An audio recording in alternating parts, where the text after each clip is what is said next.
So the claim I'll be refuting today is that people who download music illegally via torrent sites are hurting the music industry.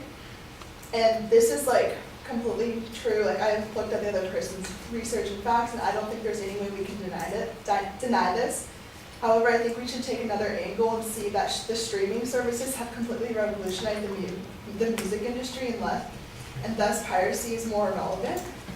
So the three secondary claims that I'm refuting are that piracy hurts emerging artists, piracy hurts them financially, just hurts artists in general financially, and it also creates loss of jobs in the music industry. However, I'm going to be refuting those. So to talk off the first point, I would like to say that exposure via streaming services can be very helpful to new emerging artists. So the biggest thing is it gives them a wider audience. And according to an article by the University of Miami, they said that streaming services that provide exposure to a wider audience than these artists cannot otherwise reach on their own. So maybe 20, 30 years ago, if you were a small band, you can play at a couple shows, maybe like your cousin's wedding, but you're not really going to get out there versus now you can upload a song onto SoundCloud, Spotify, and then more people can hear it.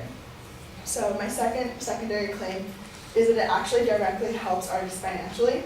So streaming is a new option that a lot of people are actually buying into. So while there are non-paid subscriptions, there are paid ones, and that people are choosing those over traditional ways of music. So Steve Cooper of Warner's music chief executive said that streaming revenue is now double that of physical sales and triple that of digital downloads.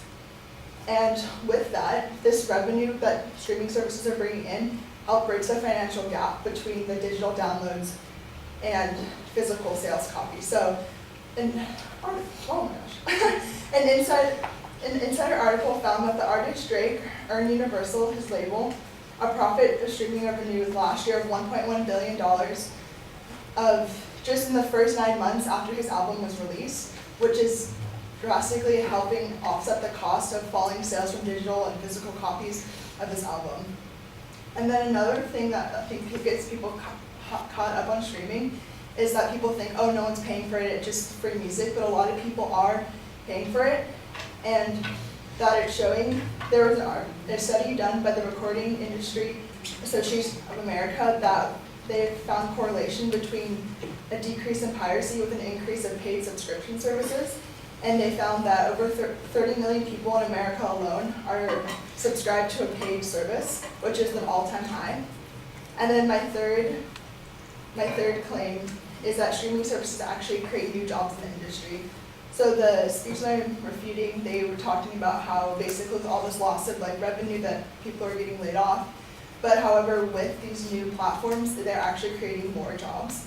So the biggest point off of this is software. So each site sort of wants to differentiate themselves and make themselves the new best thing. So according to job listings off of Spotify, they're actually specifically hiring people to create new software for their site. And then with so many sites being out there like Spotify, Apple Music, Tidal, there's a lot of competition within those. So each of these will be fighting for different softwares to make their platforms better than the other. And there's also an increase of services like these trying to create other products.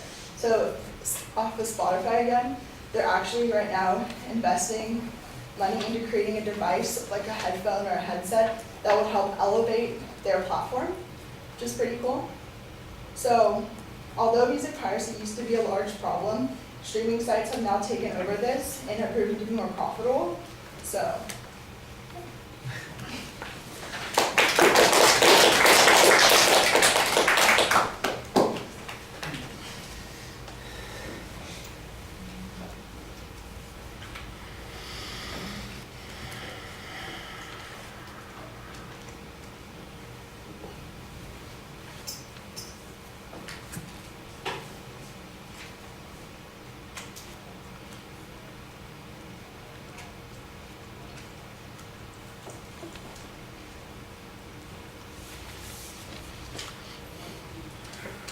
All right, well, you kind of take the position that what the advocate has presented is not a claim, but it just describes something that is true, there's no dispute on.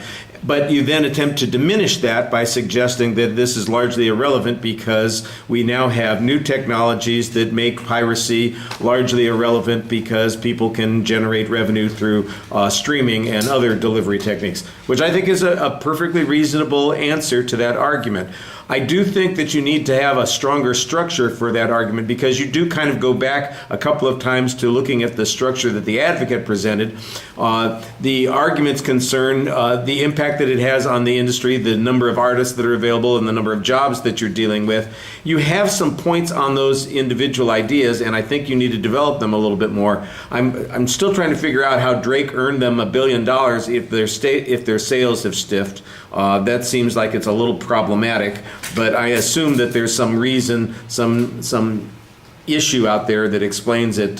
Maybe all the streaming services are paying a bucket load of money to have access to that music. I'm not exactly sure.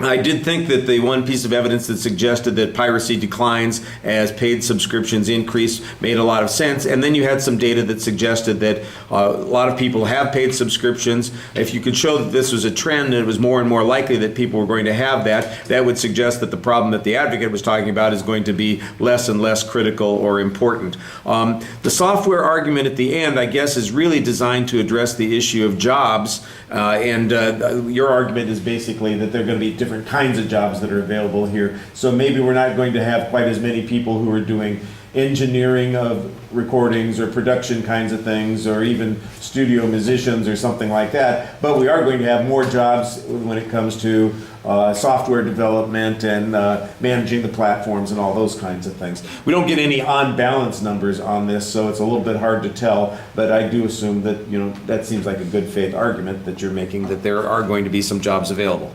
All right, thank you.